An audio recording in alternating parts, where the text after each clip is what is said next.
During Thanksgiving dinner, I overheard my son-in-law talking about moving his parents into my house for free and sending me to a retirement home. I just smiled and let them pack their things, bragging about their new home. Then I sold the house and disappeared. 77 missed calls followed. You want to hear something that still chills me to the bone, even now? Imagine finding out your own daughter and son-in-law, the people you loved and trusted most, were secretly plotting to throw you into a cheap nursing home, all so they could steal your house. That's exactly what happened to me. But they had no idea who they were dealing with. It was Thanksgiving, a day I usually loved. I had the turkey in the oven by 11:30, right on schedule. The kitchen smelled like sage and roasting meat, a scent that's been Thanksgiving for me for 40 years. Outside, the November rain was just streaking down the windows, a quiet, peaceful scene. Alma and Clyde weren't due until 4, giving me plenty of time for the sides and to set the table just right. Then, the doorbell rang at 2:30. My heart actually skipped a beat. I wiped my hands on a towel, double-checking the clock, convinced I'd misread it. Through the frosted glass, I saw 2 silhouettes. When I opened the door, there was Alma, beaming that bright, saccharine smile she wore whenever she wanted something. Clyde stood behind her, holding a bottle of wine like a prop. "Surprise," she chirped, already kissing my cheek and gliding past me into the hallway. "We came early to help." "You didn't have to do that," I said, reaching for their coats. But she waved me off. "Oh, we'll keep them. House is a little chilly, don't you think?"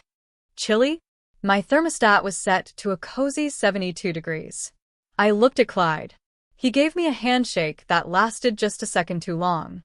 "Mind if I use the restroom upstairs, Reuben?" he asked, a little too casual.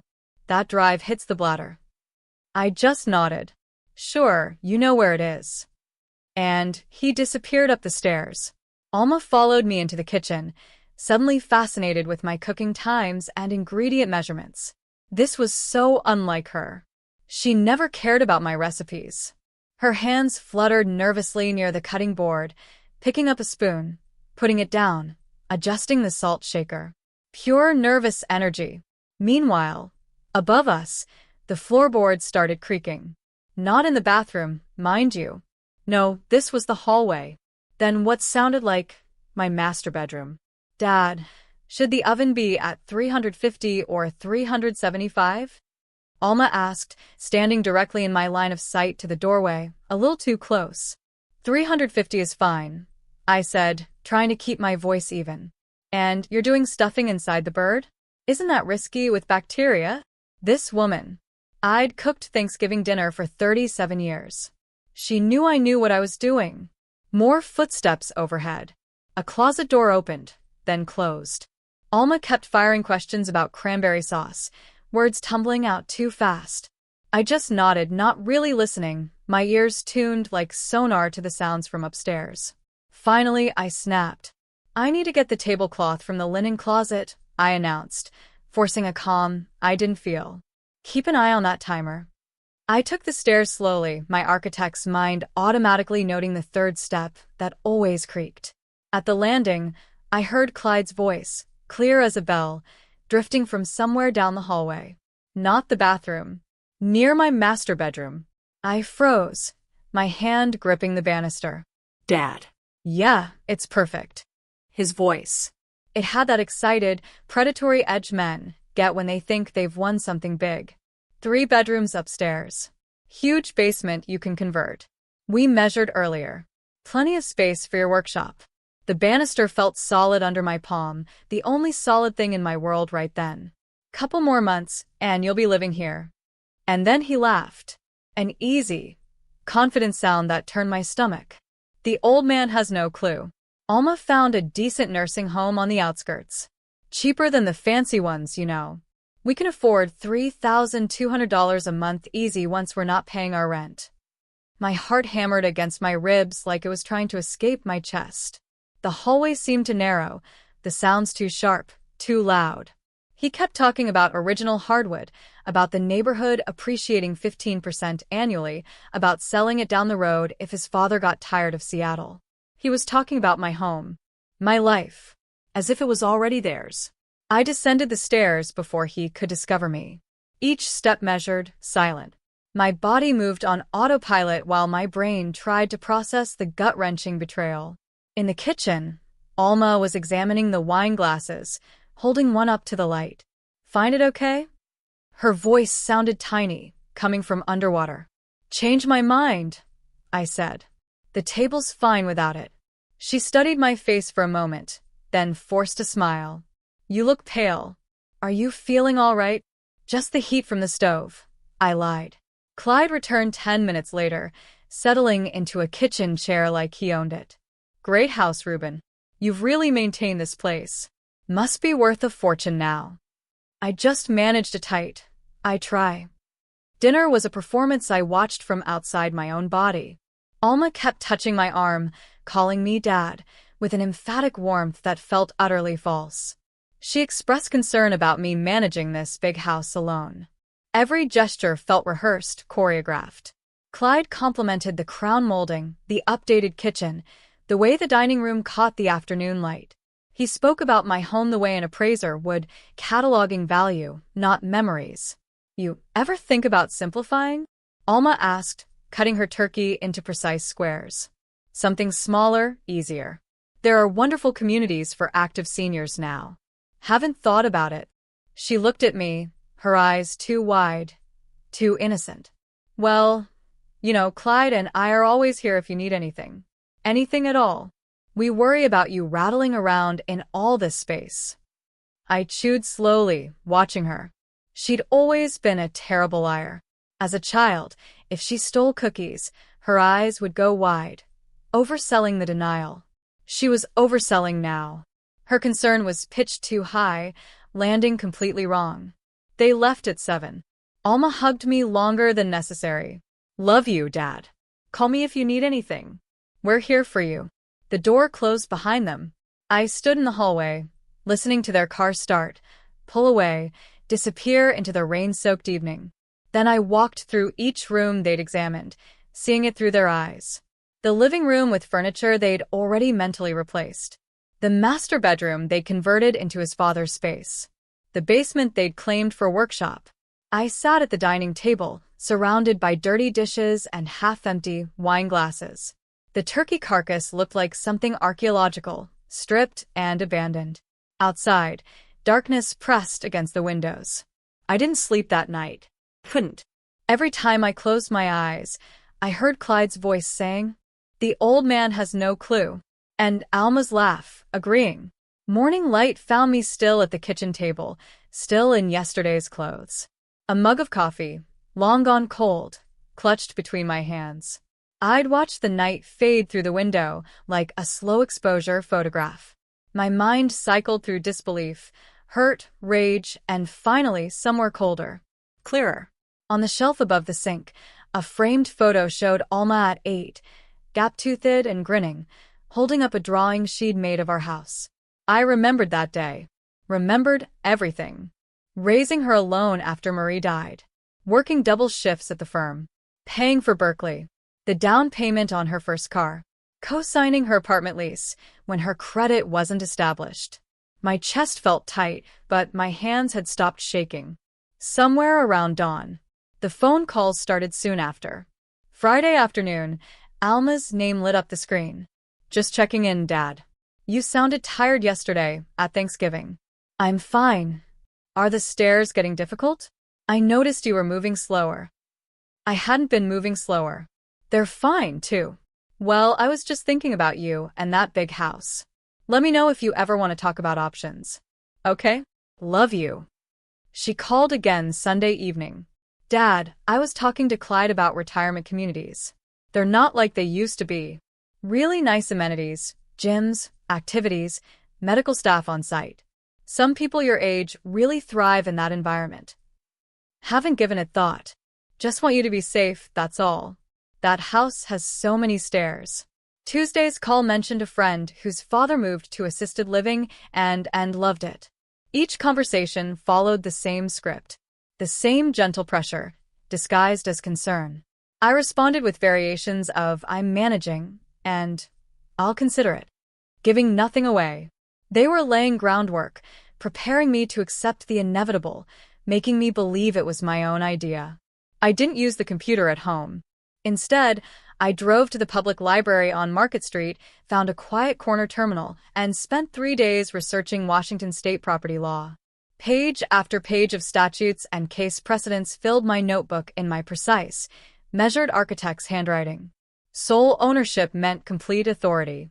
No co-signers, no joint tenancy, no claims from adult children. The house was mine. Purchased in 1987. Mortgage paid off in 2009. Title clear. I could sell it tomorrow if I wanted. Didn't need permission.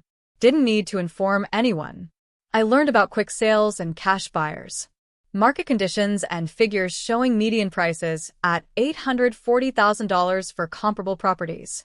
3-bedroom craftsman homes with updated kitchens move fast, sometimes in days. The market favored sellers. On Thursday, I made an appointment with an attorney. David Rothstein, found through the Bar Association directory. No personal connections. No one who knew my family. His office occupied the 14th floor of a downtown building. All glass and polished wood. Mr. Perkins. He shook my hand, gestured to a leather chair. Mid-50s, silver hair. Eyes that had seen every variety of family dispute. You mentioned property questions on the phone. I opened my notebook, turned to the page where I'd written my questions. My house is in my name only. Can I sell it without informing my daughter? Is she a co-owner? No. Then yes, absolutely. You have complete legal authority. He leaned back, fingers steepled. Adult children have no claim on a parent's property unless they're on the title. How quickly could a sale happen? With the right buyer, market evaluation takes a week. Finding a buyer, 2 to 4 weeks, depending on price point and condition. Closing typically 30 to 45 days. Faster with cash buyers. I wrote this down, drawing arrows between timeline points. If someone is living in the house when I sell, what's the eviction process? His eyebrows rose slightly. Even non-paying occupants require 30-day written notice in Washington. After that, if they haven't vacated, you file for unlawful detainer. But if you sell before anyone moves in, it's the new owner's property. Much cleaner. Can they stop the sale? Object somehow? Not if they have no legal interest in the property. They can be unhappy about it. But unhappy isn't a legal standing. I asked 6 more questions, each one specific, technical, stripping the emotion from the equation. This was blueprint work now. Specification and sequence. He answered everything precisely, occasionally referencing statute numbers. I copied them into my notebook. Back home, I cleared the dining room table and spread out graph paper, the kind I used for preliminary sketches. At the top, I wrote project timeline in capital letters. Then, I began drafting. Phase 1. Play the victim. Appear to weaken. Let them believe their campaign is working. Duration. 2 weeks. Phase 2. Legal preparation. Separation. Stealth mode.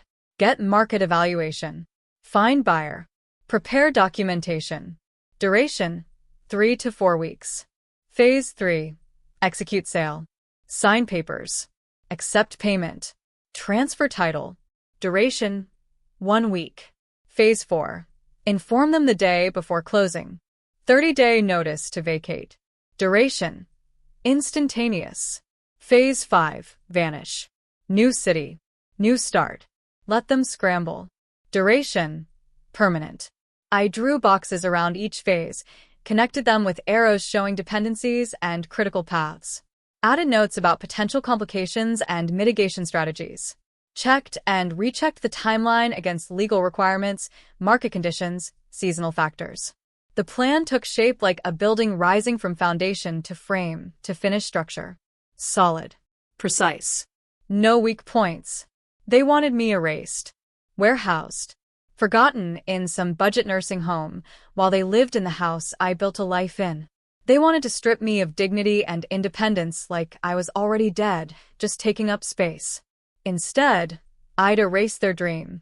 Let them taste that nursing home budget when they were scrambling for rent money. Their fantasy house, sold out from under their grasping hands. I sat back, studying the blueprint of my revenge. Every angle covered, every timing calculated, every legal requirement satisfied. It was elegant in its simplicity, brutal in its efficiency. Outside, December rain started falling, tapping against the windows like applause. I folded the graph paper carefully, locked it in my desk drawer, and went to make fresh coffee. This time, I'd drink it hot. 2 weeks before Christmas, I started arranging the stage. Mail piled strategically on the kitchen counter. A few envelopes opened, most not. Christmas decorations stayed in their boxes in the basement, except for a single strand of lights I half-heartedly draped across the mantel. The tree I'd put up every year since Alma was born stayed in storage. When I looked at my handiwork, I saw exactly what I wanted them to see: a man overwhelmed, slipping, losing his grip. Christmas Day, they arrived at 2. I made sure to be halfway up the stairs when the doorbell rang, moving slowly, gripping the banister. "Dad, let me get that." Alma rushed past me, concern painted thick across her face. At dinner, I paused mid-sentence while describing the roast. Let my eyes unfocus for a moment. What was I saying? The roast, Dad. You were talking about the cooking time, right? Ah. The roast. I touched my lower back when I stood to clear plates, released a small sigh that carried across the quiet dining room. During coffee, I mentioned the furnace. Made this rattling noise last week. Repair guy charged $400 just to look at it. $400. And the stairs seem steeper lately. Takes me twice as long to get upstairs now. Alma and Clyde exchanged a look. Quick. Loaded. Triumphant. I caught it through my peripheral vision while stirring sugar into my cup. After dessert, Clyde leaned back in his chair with practiced casualness. Reuben, Alma, and I have been thinking. Maybe it's time to consider your options. There are wonderful communities for active seniors. Less maintenance, more social interaction. You deserve easier living after all these years. Alma touched my arm. We just worry about you in this big house, Dad. Alone. It's a lot of responsibility. I let silence stretch between us, appearing to consider. Let them see me looking around the dining room. The high ceilings. The stairs visible through the doorway. I hadn't thought about it seriously. I said finally. But maybe you're right. This house is a lot for one person. I'll consider it. Their eyes brightened. Alma squeezed my hand. Clyde nodded with satisfaction, poorly disguised as sympathy. They left an hour later, and I watched their car disappear down the rain-slicked street, knowing they were already making plans. January arrived with gray Seattle drizzle. I met Margaret Chen at a coffee shop on 15th, not at the house. Operational security. She arrived exactly on time. Mid-40s, expensive coat, the kind of competence that came from 2 decades in real estate. Mr. Perkins. She slid into the booth across from me. You mentioned needing discretion. I pushed a folder across the table. Property details, maintenance records, recent upgrades. The house is in Ballard. 3 bedrooms, original craftsman details. I need a market evaluation, but I'm not ready for my family to know yet. She didn't ask why. Professional enough to recognize that wasn't her business. In that neighborhood, with those features, I'd estimate $850,000, possibly higher depending on specific condition. We can list as coming soon. Preliminary marketing without public visibility. How quickly could it move with the right buyer? 2 to 3 weeks once it's active. This market favors sellers, and Ballard properties don't last. I signed the preliminary listing agreement at that table, her pen scratching across paper while espresso machines hissed in the background. Nothing public yet. Nothing they could discover. Over the next 3 weeks, I made trips to a storage facility in Georgetown, an industrial area, climate-controlled units, anonymous. Each visit I carried boxes from the house. Vintage watches my father collected. Important documents. Photo albums spanning 40 years. The irreplaceable things. Every item I removed was something they couldn't claim later. Couldn't touch. Couldn't sell to furnish their new life in my house. I listed furniture online through anonymous accounts. Antique desk, $400 cash only. Dining room chairs, $350 for the set. Guest bedroom furniture, $600. Told buyers I was downsizing for retirement. Scheduled pickups during weekday mornings when Alma was at work. Each piece sold was another asset stripped from their future inventory. Late January, I returned to David Rothstein's office with the sale documents Margaret prepared. He reviewed them across his desk, reading glasses perched on his nose, occasionally making notes in the margins. "Everything's solid," he said finally. "As sole owner, you control the entire process. Once you sell, they have 30 days maximum to vacate. If they're living there, they cannot stop the sale, cannot sue successfully for emotional damages or claims of promises made.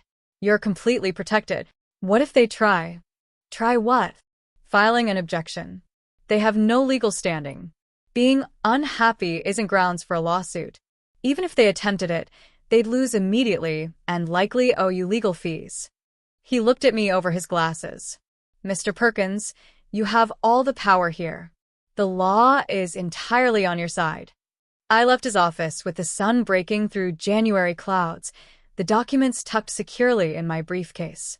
Every step verified. Every angle covered. Every legal requirement satisfied. Back home, I walked through rooms that looked subtly different now. Spaces where furniture used to stand. Empty shelves where my father's watch collection once sat. The house felt lighter, stripped of weight, ready for what came next. I made dinner. Chicken and rice.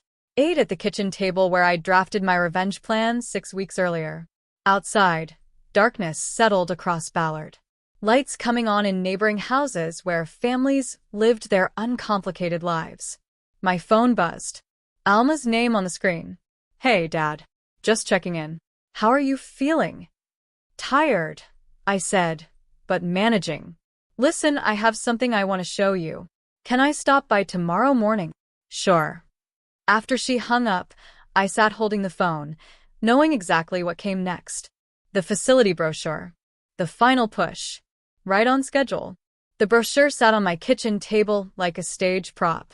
Glossy paper. Cheerful photos of silver-haired people playing cards and doing Tai Chi. Sunset Gardens Senior Living Community, in tasteful gold lettering. Price printed bold at the bottom, $3,200 per month.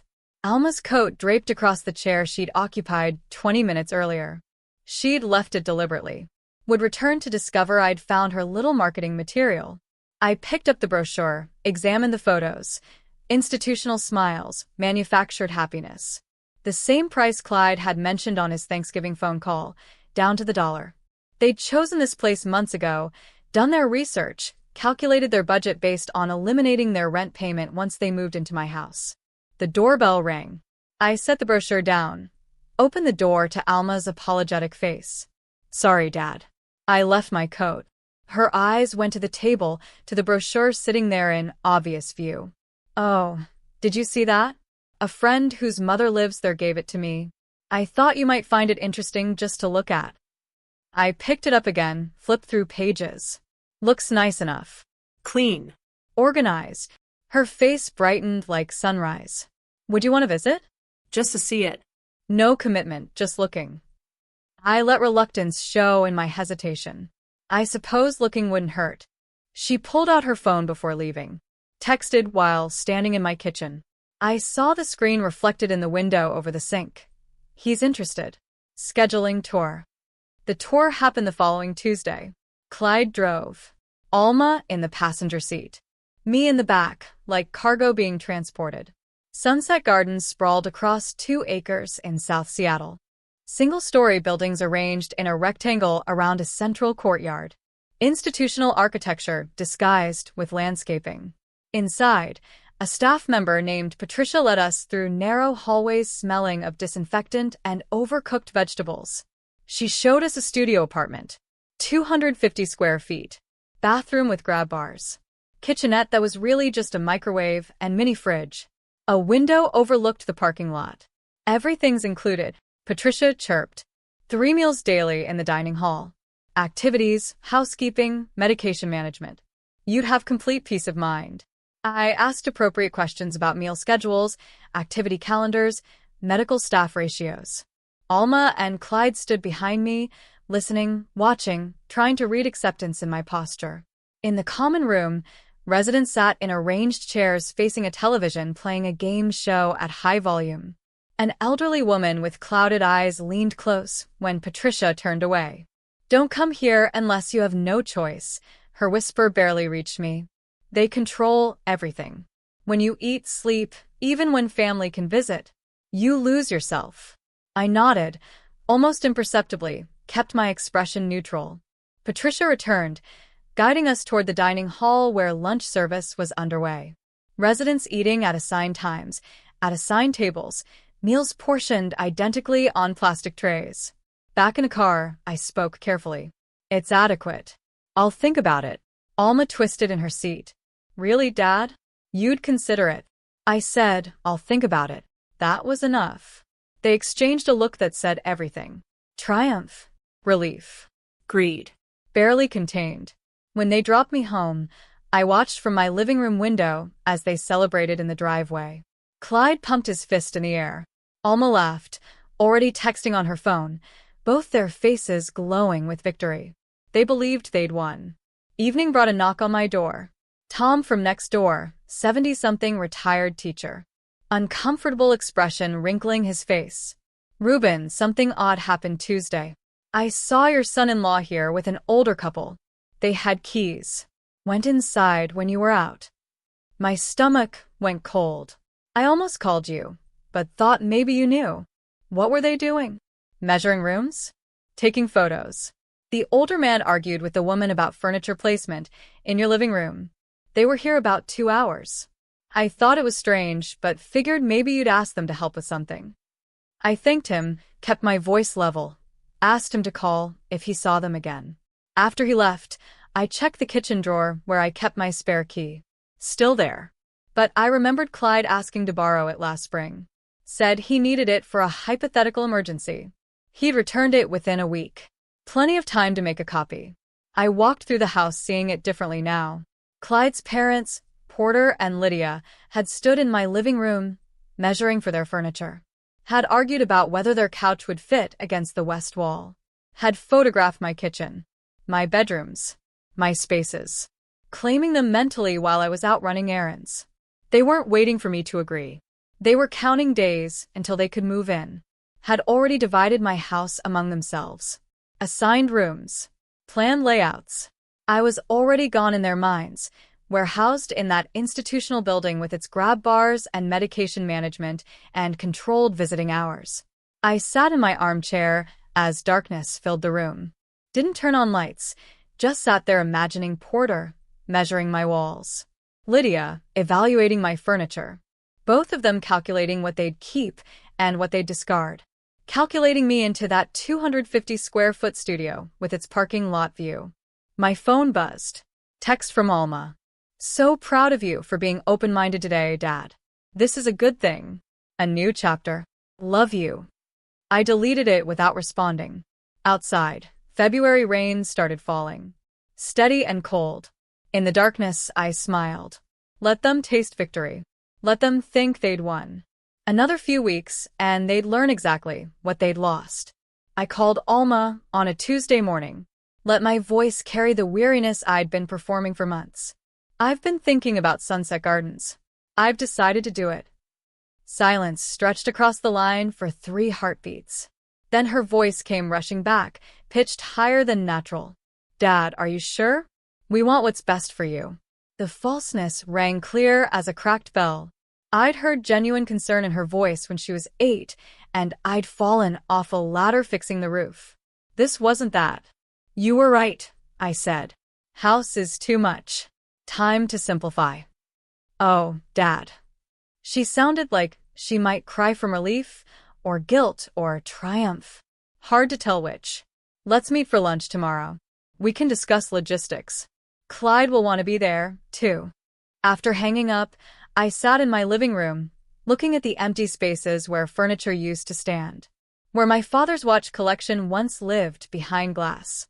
The house felt lighter now, stripped of everything that mattered. Ready. I allowed myself a brief smile. The restaurant was neutral territory, one of those chain places with predictable menus and booth seating. Alma and Clyde arrived 10 minutes early, already seated when I got there. A folder sat on the table between them, too organized for casual discussion. Clyde stood to shake my hand, his grip lasting a fraction too long. "Reuben, Alma told me about your decision. Really glad you're prioritizing your well-being." We ordered. Small talk about weather and traffic filled the space while we waited for food. Then Clyde opened the folder with theatrical precision. "So, we've been thinking." He pulled out a document. Multiple pages. Official looking. "While you're settling into Sunset Gardens, Alma and I could stay at the house, maintain it, handle any repairs that come up. We drafted this simple agreement, just temporary, to make everything official." I took the document, read slowly.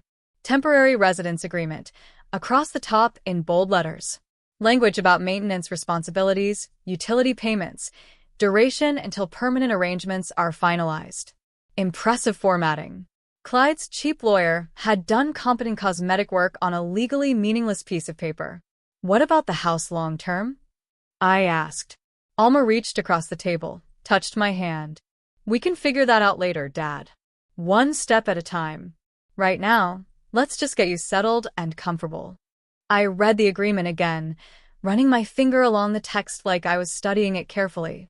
Asked a few minor questions about utility payments and lawn maintenance. Finally, I pulled out my pen.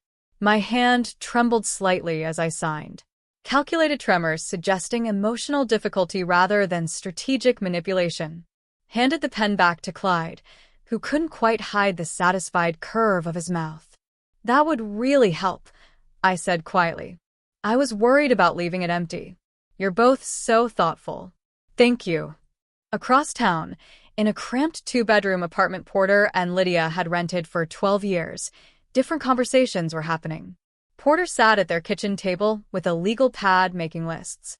"First thing, we rip out that old carpet in the living room," he told Lydia. "Hardwood underneath probably needs refinishing, but it'll look incredible."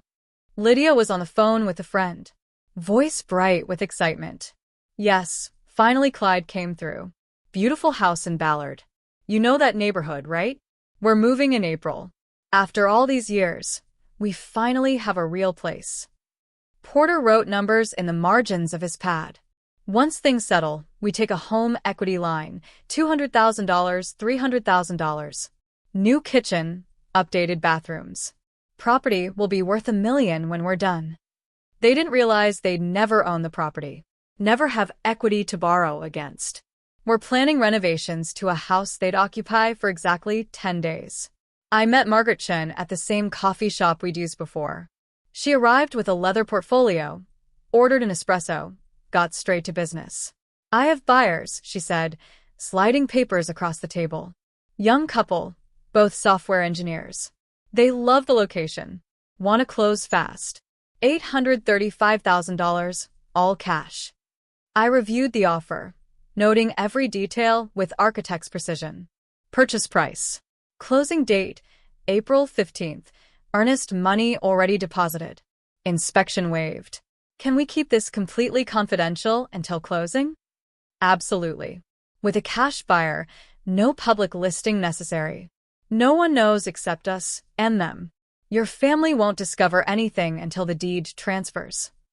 I signed the acceptance that afternoon, sitting in a coffee shop while my daughter and son-in-law were discussing which furniture they'd move into their house. The following week, I met with David Rothstein one final time. He'd reviewed every document, checked every contingency, confirmed every timeline. "Once the sale closes April 15th, you serve them notice," he said, laying out the sequence like battle plans. "They have 30 days to vacate. If they refuse, you file for unlawful detainer. Sheriff handles the eviction. What if they try to fight it? With what standing? They have no legal interest in the property." "That residence agreement Clyde drafted?" He smiled thinly. "Meaningless. You were never obligated to give them permanent possession. They're occupants without ownership rights. The new owners will have you serve notice on their behalf. Or they'll do it themselves." Could they claim I promised them something? Verbal promises regarding real estate are unenforceable. Everything requires written contracts, properly executed. That temporary agreement they had you sign gives them no ownership claim, no right to prevent sale, no grounds for lawsuit. He leaned back in his chair. Mr. Perkins, you're completely protected. They have no legal recourse whatsoever. I asked about potential harassment, about protecting myself after the eviction. He advised documentation only. No direct contact after serving notice. Let attorneys handle any disputes. I left his office with a folder containing everything I needed. Sale contract. Eviction notice template. Sheriff contact information. Timeline with critical dates highlighted. Every contingency covered. Every detail verified. I walked to my car in the parking garage. Footsteps echoing off concrete. Above me, Seattle's gray sky pressed down, promising rain. I thought about Porter and Lydia making renovation lists. About Clyde hosting imaginary housewarming parties in his mind. About Alma convincing herself she'd done the right thing. They'd wanted me warehoused. Forgotten. Erased from my own life. Wanted to step into the space I'd built and pretend I'd never existed. Instead, in 10 days, I'd erase their dream completely. The rain started as I drove home, dropping spattering across the windshield in irregular rhythms. I turned on the wipers and drove through the gray afternoon, counting down to April 15th. Early April morning arrived with pale sunlight cutting through clouds. I loaded the last boxes into my car. Toiletries. Laptop. Nothing sentimental. Everything that mattered already sat in the Georgetown storage unit, safe from their grasping hands. The moving truck pulled up at 9:30. Small rental. Alma driving. Her face tight with concentration as she reversed into the driveway. Clyde arrived 10 minutes later in his sedan. Porter and Lydia visible through the windows. Their faces pressed forward with eager anticipation. I moved slowly down the porch steps, performing age and reluctance. Alma rushed to hug me. Dad, you're doing the right thing. You'll love Sunset Gardens. So many activities, people your age, you'll make friends. Over her shoulder, I watched Clyde and his parents already opening their trunk, unloading boxes before I'd even left. Porter caught my eye, smiled with something that might have been pity or satisfaction. Lydia waved, her expression saying she'd won something she'd been chasing for years. The house is in good hands, I said. Loaded statement. They heard gratitude. I meant irony. I drove away slowly, checking my rearview mirror. Before my car reached the corner, Porter was hauling a floor lamp toward the front door. Lydia directed furniture placement from the porch. Clyde stood with his hands on his hips, surveying his conquered territory. I didn't drive to Sunset Gardens. Turned south instead, toward Columbia City. Different neighborhood entirely. The apartment I'd rented was nothing special. Furnished one bedroom, $2,000 a month, month-to-month lease. Temporary headquarters, not permanent residence. Just needed a place to stay for the final phase. Unpacked quickly, set up my command center on the kitchen table.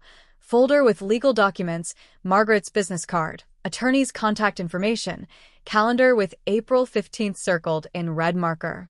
From the window, I could see downtown Seattle's skyline in the distance. Symbolic of how far I'd traveled from that Ballard house. Back in Ballard, Porter was already rearranging furniture. This couch needs to go, he told Lydia, shoving my 40-year-old sofa toward the wall. We'll get something better. Modern. This old stuff makes the place look dated. Lydia was in the kitchen, removing the photos I'd left on the mantel. My graduation from architecture school. Alma at 8 holding her first place science fair ribbon. Marie and me on our wedding day. Each one came down. Replaced with Lydia's decorative choices, abstract art she bought at discount stores, ceramic figurines. Things with no history or meaning. 3 days later, Clyde hosted friends for drinks.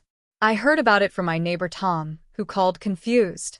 Reuben, I saw people at your house last night. Young couples, music, laughter. I thought you moved to a retirement place. My daughter and son-in-law are house-sitting, I said smoothly. Everything's fine. At that party, Clyde held court in my living room, telling stories. Yeah, finally got the old man settled. He's happy in the home. We're taking care of the place. Worked out perfectly for everyone.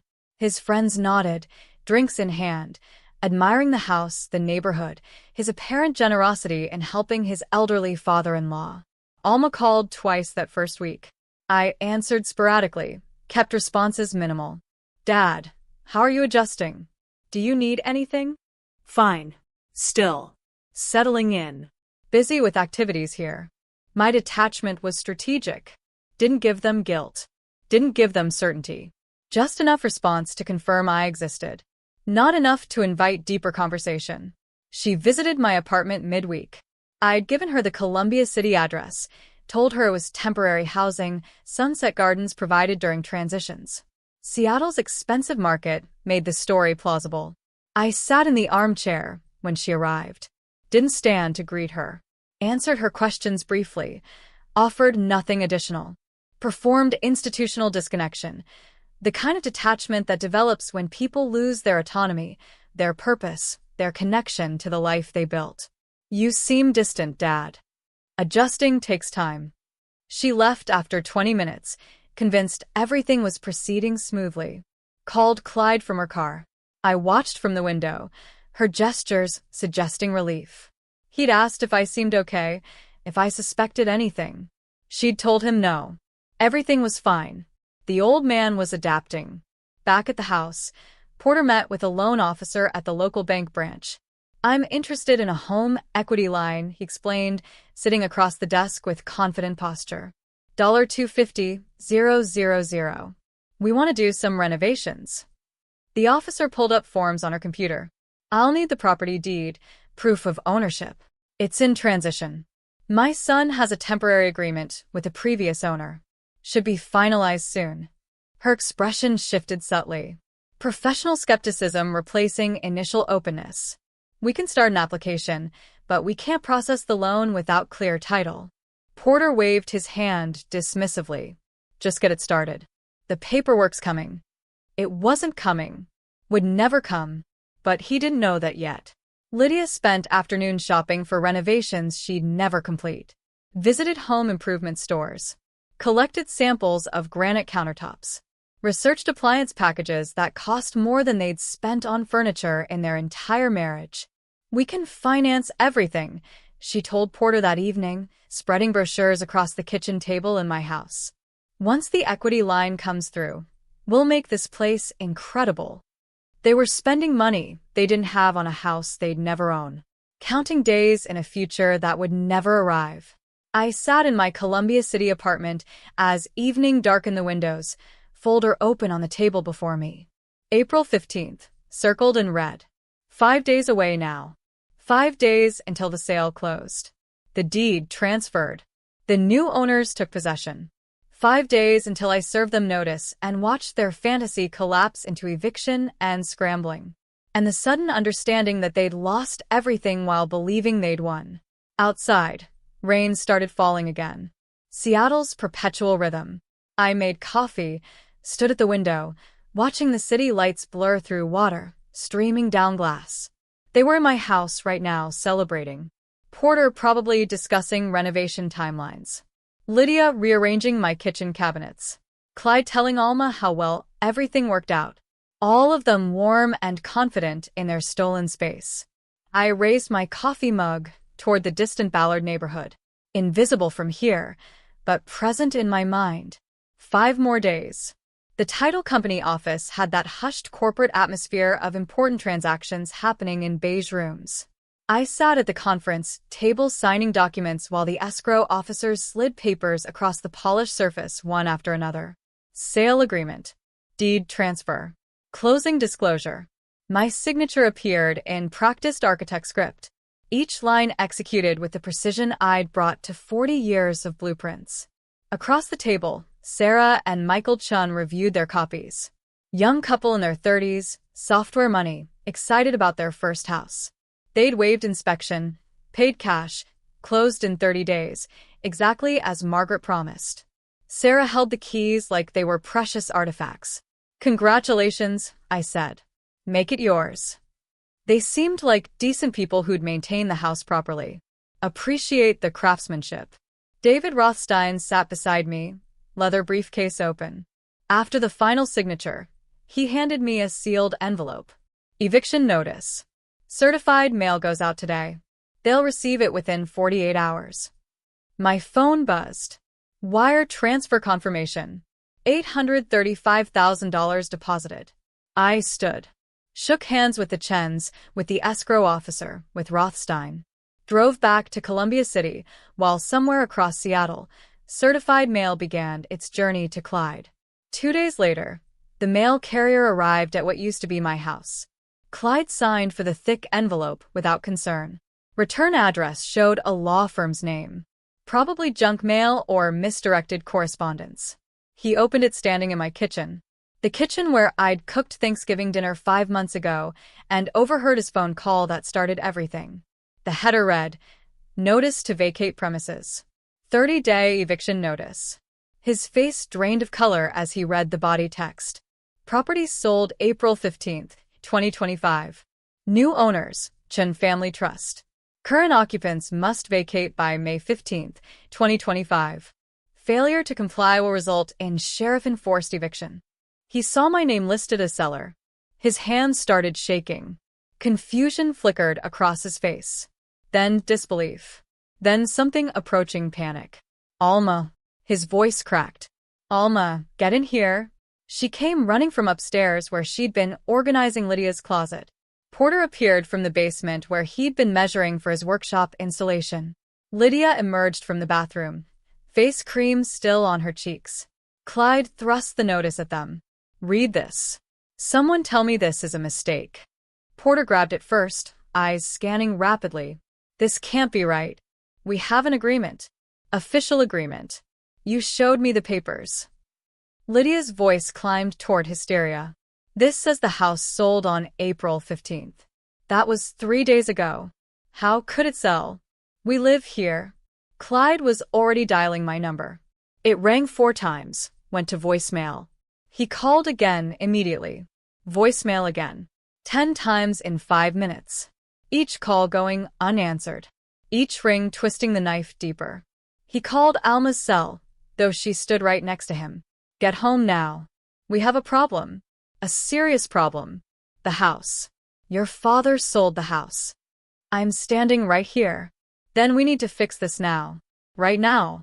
His voice had taken on the edge people get when reality stops making sense. Porter read the notice again. Slower this time. Call your lawyer, the one who wrote our agreement. He'll explain this mistake. But Clyde was already grabbing his keys, heading for the door. I'm going to Sunset Gardens. He's there.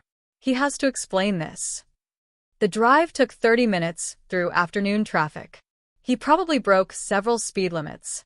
Burst through Sunset Gardens entrance, rushed to the reception desk where a woman in her 50s looked up with professional concern. I need to see Reuben Perkins. Family emergency. It's urgent. She turned to her computer, fingers moving across the keyboard. Checked once. Checked again. I'm sorry. Sir. We don't have a resident by that name. Check again. He moved in early April. Reuben Perkins, African American, 67, moved from Ballard. Her fingers moved more deliberately this time, searching multiple databases. Sir, I've checked our resident list, our recent admissions, even our waiting list. Mr. Perkins has never been a resident here. Are you certain you have the right facility? Clyde stood at that desk, the fluorescent lights buzzing overhead, the smell of institutional food drifting from the dining hall, and felt the floor tilt beneath him. His father-in-law had never lived here, had never moved to any facility, had lied about everything, performed some elaborate deception that Clyde was only now beginning to comprehend. He drove to his lawyer's office in a daze. The cheap strip mall attorney who drafted the residence agreement looked increasingly uncomfortable as he read the eviction notice, compared it to his own document, checked the county deed records online. Mr. Porter, I need to be honest with you. He removed his reading glasses. This residence agreement I prepared, it has no legal force. The house was never transferred to you or your parents. Mr. Perkins retained full ownership. He had every legal right to sell the property. But we had an understanding, an agreement. You drafted papers. The papers granted you temporary residence. Nothing more. No ownership transfer. No obligation preventing sale. As sole owner, Mr. Perkins could sell any time without notifying you. The lawyer's discomfort was palpable. The eviction notice is completely legal. You have 30 days to vacate. Can we fight this? Fight what? His legal right to sell his own property. The lawyer shook his head. You'd need a written contract transferring ownership, or credible witnesses to an oral agreement, or proof of some kind of fraud. You have none of those things. Any motion I file would be dismissed immediately. Clyde drove back to Ballard in silence. In the house that wasn't theirs had never been theirs, would never be theirs. Porter was calling moving companies. Lydia sat on the couch, crying. Alma stared at her phone, trying to process what her father had done. We have 30 days, Clyde said flatly. Start packing. Outside, rain began falling again. The house they'd mentally claimed, renovated in their minds, celebrated with friends, fought for and schemed for, and believed was finally theirs. All of it dissolving like smoke. I sat in my Columbia City apartment listening to my voicemail fill with increasingly desperate messages. Didn't answer. Didn't need to. The eviction notice said everything that needed saying. May 15th, 30 days. Then sheriff enforced removal, if necessary. I made dinner. Pasta, simple sauce. Ate at the kitchen table with my folder of legal documents open beside me. Everything proceeding exactly as planned. No surprises. No complications. Outside my window, Seattle's evening lights began appearing in the dark. Somewhere in Ballard, they were having very different conversations than the triumphant ones they'd had a week ago. I raised my water glass toward the distant neighborhood. 28 days remaining. The attorney's office smelled like old carpet and desperation. Alma and Clyde sat across from a lawyer whose rates were slightly higher than the first one. A $1,500 retainer they'd scraped together from 3 different accounts. Let me understand the situation. The attorney reviewed the documents they'd brought. You're claiming an oral promise to transfer the property. Alma leaned forward, hands clasped tight. He's my father. He agreed we could live there. We helped him, took care of everything, arranged his move to assisted living. The lawyer examined the residence agreement, the eviction notice, pulled up deed records on his computer, studied everything in silence for 3 minutes. That felt like 30. Miss Perkins, Mr. Porter, I understand your frustration, but legally you have no case. He set the papers down with finality. No written transfer agreement, no witnesses to oral promises, no evidence of coercion or fraud. The property was his to sell. You were occupants without ownership rights. File something, Clyde demanded. A motion, an injunction, whatever delays this. I can file a motion to stay the eviction, but it will be denied. The court will see clear ownership, legal sale, proper notice. You'll spend money and lose anyway. File it. The lawyer nodded slowly. Your money, but don't say I didn't warn you. They left 20 minutes later, $500 poorer and no closer to a solution. My phone filled with voicemails. Porter's voice evolved over 48 hours from confused to furious to threatening. First message. Reuben, there's been a mistake with the house. Call me immediately. We need to resolve this misunderstanding. Second message. 3 hours later. Call me back. This is urgent. We have an official agreement. Third message. Next morning. How dare you? After everything we did for you, we had a deal. Fourth message. Afternoon. You backstabbing old fool. You think you can treat people this way? Fifth message. Evening. You'll regret this. You hear me? You'll pay for what you've done. I listened to each voicemail through my phone speaker. Expression unchanged. Made notes about the specific threats. Saved every message with timestamps. Considered filing for a restraining order. Decided it was unnecessary. They'd be out in 30 days regardless. Alma called 20 times a day. I answered occasionally, timing calculated to maximize her uncertainty. When I finally picked up on day 3, her voice came through broken with crying. Dad, how could you? How could you do this to us? I sold my property, I said, cold, factual. That's my legal right. But where will we go? We gave up our apartment. Porter and Lydia have nowhere. Dad, please. We're family. That has to mean something. You should have considered that before planning to warehouse me in a cheap nursing home. Silence. Then, barely audible. What are you talking about? Thanksgiving. I heard Clyde on the phone. Every word. The nursing home on the outskirts. The cheaper one. How the old man had no clue. Your plan to move his parents into my house while you put me in a facility for $3,200 a month. The silence stretched longer this time. When she spoke again, her voice was whisper-thin. You knew the whole time. You knew.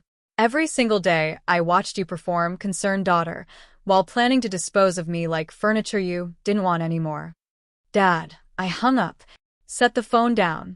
Didn't pick it up again when she called back 17 more times that afternoon.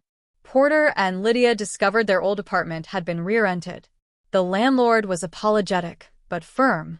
I'm sorry, Mr. Porter, but you gave notice in March. I rented your unit 6 weeks ago. The new tenants have a lease.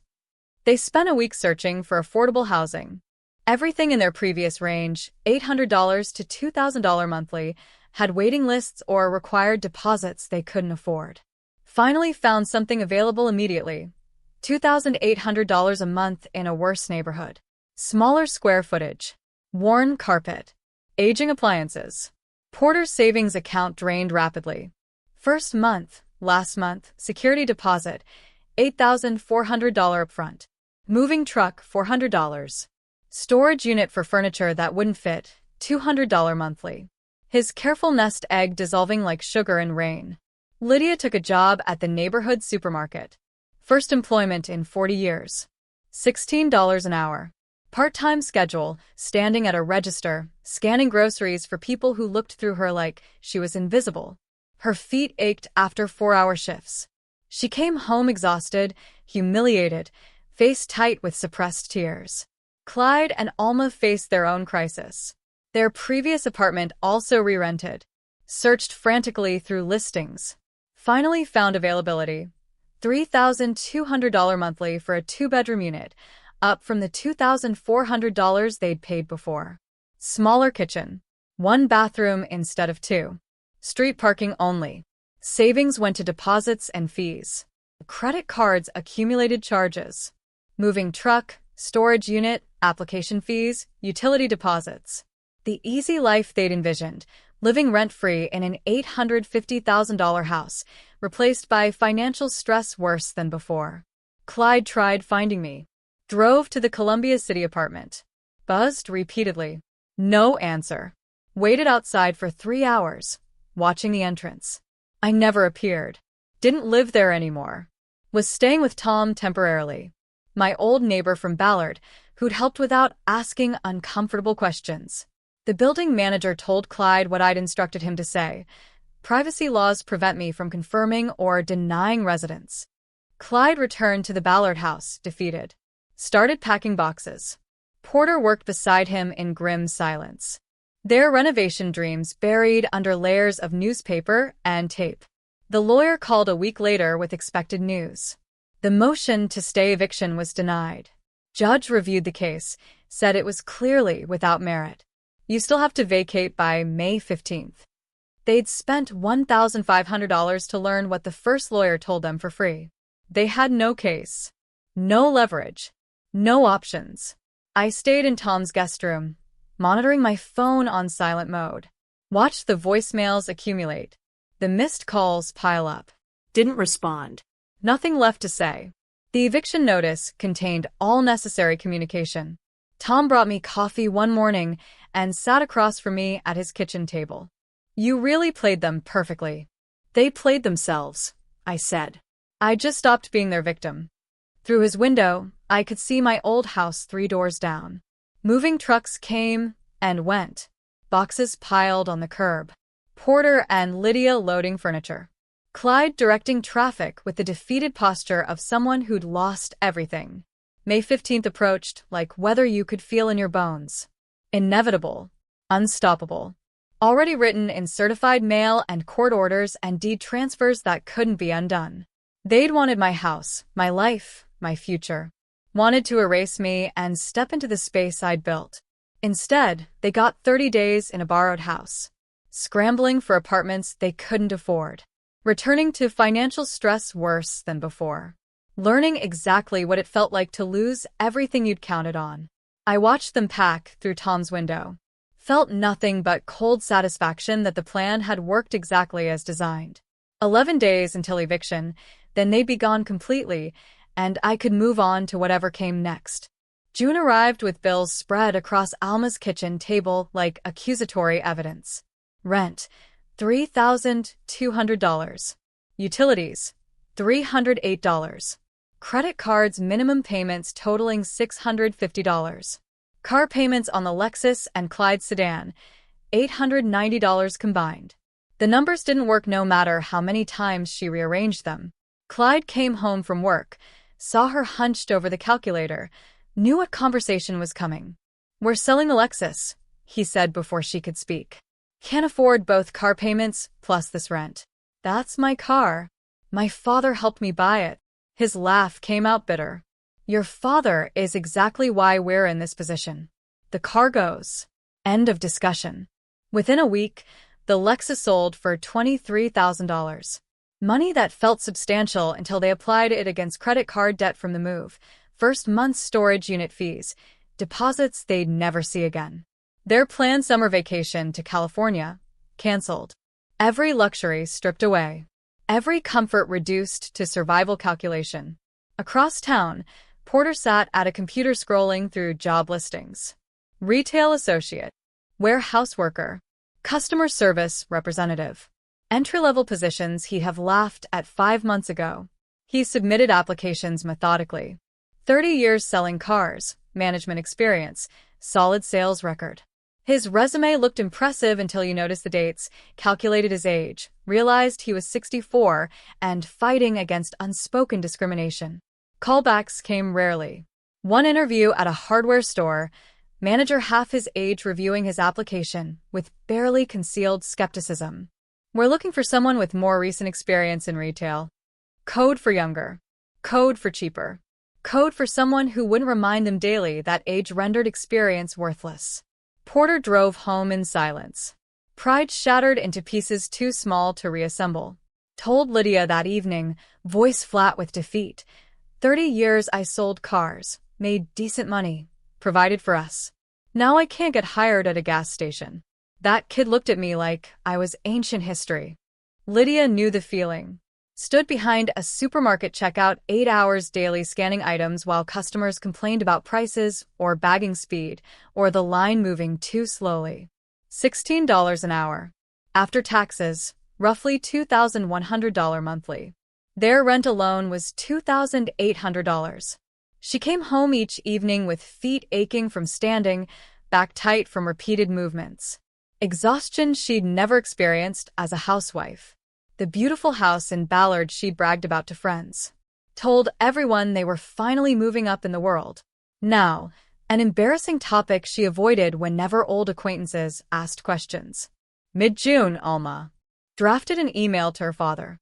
Wrote it, deleted it, rewrote it, trying to find the right balance between apology and appeal, accountability and excuse. The final version read, "I know you're angry. I understand now, but this was Clyde's idea from the start. He convinced me it was best for everyone. I never wanted to hurt you. Please, can we talk? I'm still your daughter. That has to mean something." She sent it at midnight, unable to sleep, stomach tight with anxiety. Checked her inbox compulsively for 3 days. Finally, on the 4th day, a response. Single line, downtown coffee shop. Saturday, 2 p.m. The coffee shop occupied a corner on Pine Street. All exposed brick and reclaimed wood tables.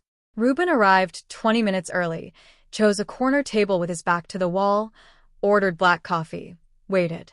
Alma arrived exactly at 2, looking diminished. Cheaper clothes, makeup less precise, hair pulled back in a simple ponytail instead of the styled waves she used to maintain.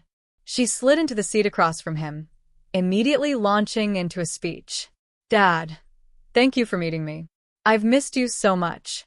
These past months have been, he said nothing, sipped his coffee, waited. She continued, words tumbling out, the prepared speech she'd rehearsed. Apologies mixed with justifications. It was Clyde's plan.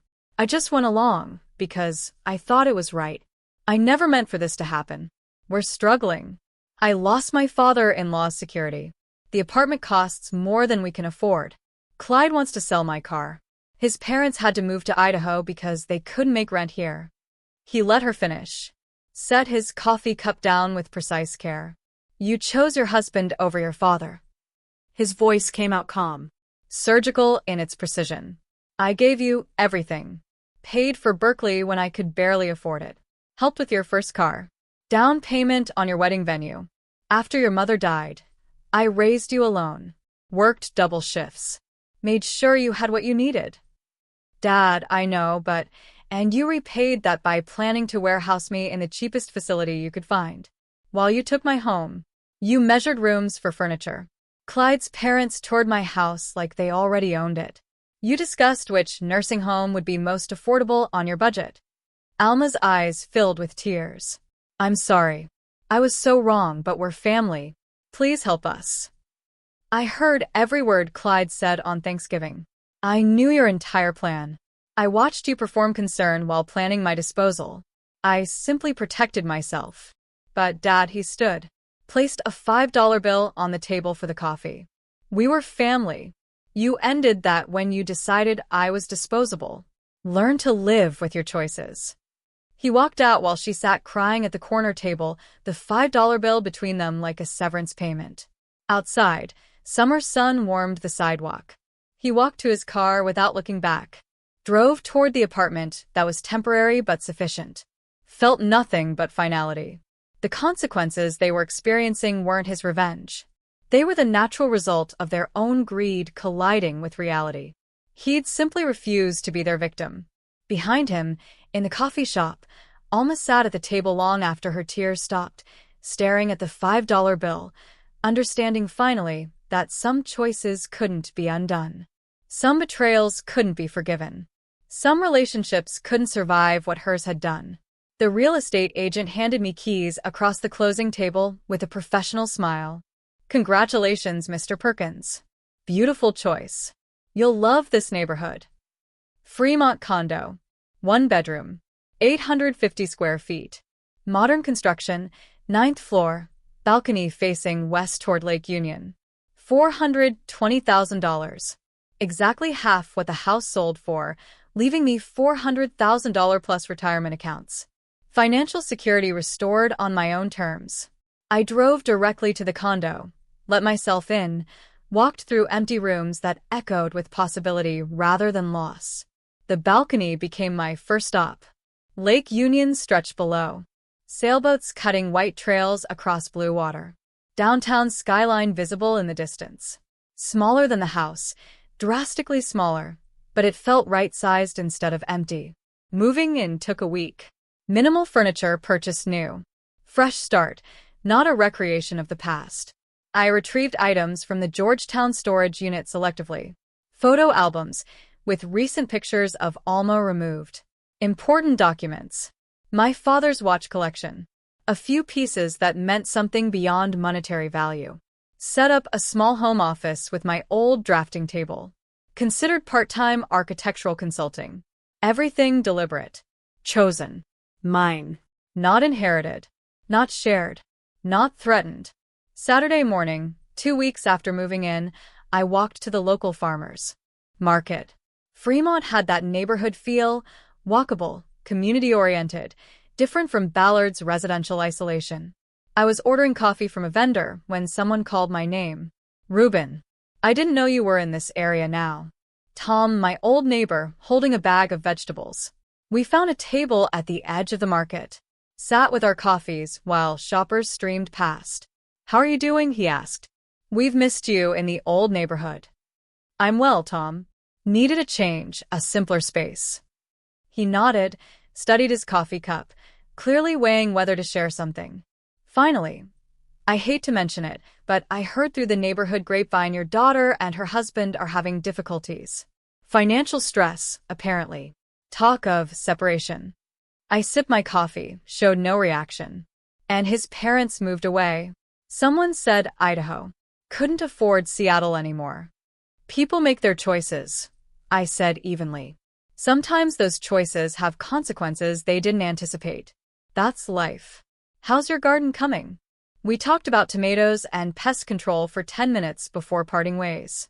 Walking back to my condo, I felt no triumph about the information, just acceptance. They'd chosen their path, were living with the results. That evening, I checked the old phone, the one I'd given the family. Kept charged, but silenced. Hadn't looked at it in weeks. The notification light blinked. New email from Alma. Dad, I know you probably won't respond. Maybe you won't even read this, but I have to try one more time. Clyde and I are separating. The financial pressure destroyed us. His parents left for Idaho. Cheaper cost of living.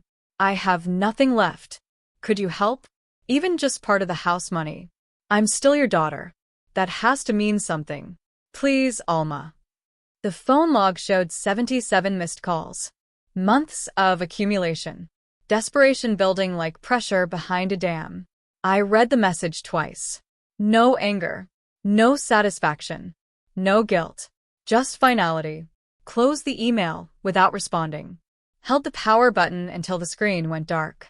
Placed the phone in my desk drawer. Closed it. That chapter finished. The following week, I attended a meeting for the Retired Architects Volunteer Network program, connecting retired professionals with nonprofits needing pro bono design assistance. I presented my credentials, discussed availability. The coordinator leaned forward with interest. Mr. Perkins, your experience is exactly what we need. Rainier Valley Community Center wants to expand, add a multi-purpose room, update their facilities. Would you be interested in leading the design consultation? I agreed immediately. Purpose without pressure. Contribution without exploitation. Using my skills for genuine need rather than defending against betrayal. Found satisfaction in that. August evening, sun setting over Seattle in streaks of orange and pink. I stood on my balcony, coffee in hand, watching sailboats return to the marina.